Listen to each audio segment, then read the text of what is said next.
From 1986 to 1991, Adriaan Vlok was the apartheid government's Minister of Law and Order. The situation in South Africa during the 80s was bad. It was a war. I was in charge of the police, and we were trying to deal with the violence, to restore law and order as good as was possible. Hundreds of ANC activists were tortured and executed by police. I think that the police thought it was okay to kill people. Because, you know, we praised them. And we even gave medals to them.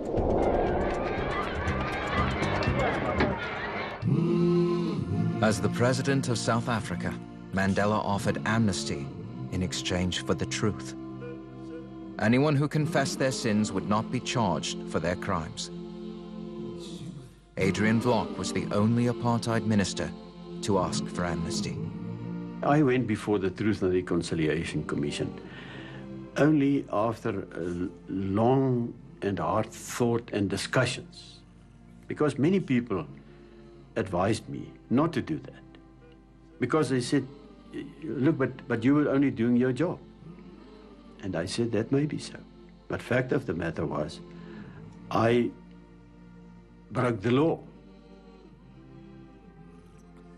Apart from that, I studied the Bible, and I saw clearly from the Bible that if you want to be reconciled with your fellow human being, then you must be prepared to ask for forgiveness, to admit what you did, and then you can stand before the Lord, and you can also look your fellow human being in the eye.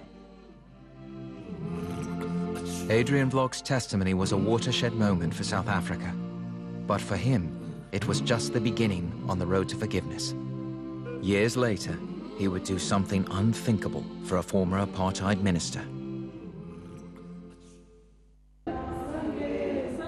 Adriaan Vlok was the only apartheid minister to confess before South Africa's Truth and Reconciliation Commission.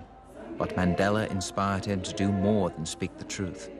He knelt down before 10 mothers whose sons had been executed by his police force to wash their feet. I was sitting there with my little bag and the skotteltjie and the 2 little towels, and I was asking the Lord, should I go or should I ask them? And when eventually the Lord led me to ask, they discussed it amongst themselves for about 5 minutes. And there was one lady, she was walking with a crutch, and whilst they were still talking and discussing the whole thing, she started removing her shoes and her socks. And that was the moment. And I cried, and she cried, and all of us cried. And it was an amazing moment. And then I knew that they are prepared to forgive me.